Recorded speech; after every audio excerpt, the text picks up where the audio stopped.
I think that any scholar who's worth anything thinks about forgery once in a while.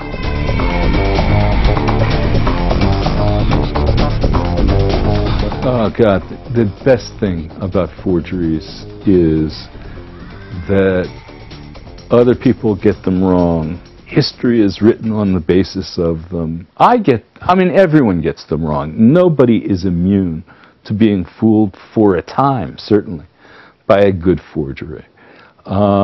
History is written on the basis of them, and then when you find out that a whole bunch of stuff that you've been relying on isn't real, or isn't really from the time you thought it was from, you get to rewrite the history yet again. Now, since we never get anything right to begin with, in the sense that, I mean, we get broad outlines right, but we never get everything really completely right, so rewriting is what we do. That's the job, and the forger makes it kind of fun for us to rewrite one more time. Scholars are not in the business of thinking like forgers, and the only way to really catch forgers is to think like a forger. It's worn. Okay, you notice how, and the wear is something that's very real. It also has a little bit of this white stuff on it. Okay, now that white stuff is calcium carbonate. Calcium carbonate is a real simple chemical that forms as salt evaporates from the soil. And so it attaches itself to, say, pottery. It's hard, and it's hard to get it off. Okay, it just doesn't scratch off all that easy. In fact, it takes a bath of mild acid to get that stuff off of pieces like this.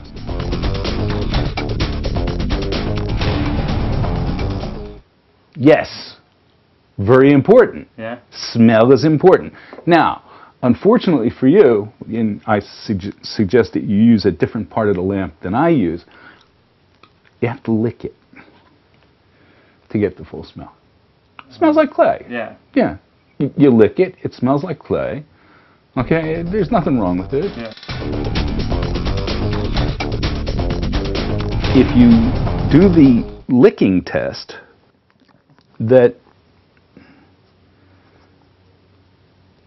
the clay comes off on my finger. Yeah. Okay. Well, after a couple thousand years, that's not going to happen anymore. You won't notice any decoration on this thing that's really worn. It looks like they have some of the calcium deposits, or have... It looks like it, yeah. And they may have used a piece of authentic lamp. No, sorry, they scrape off easily. Oh yeah, they do. Yeah, it comes right off.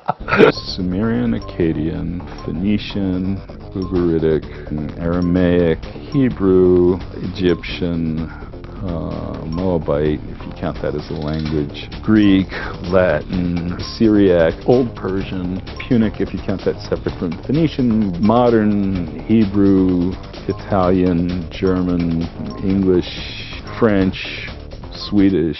I think that's it. When you think about it, forgeries are wonderful things. They're always going to be with you. The James ossuary will be around, and people will defend its authenticity to the death.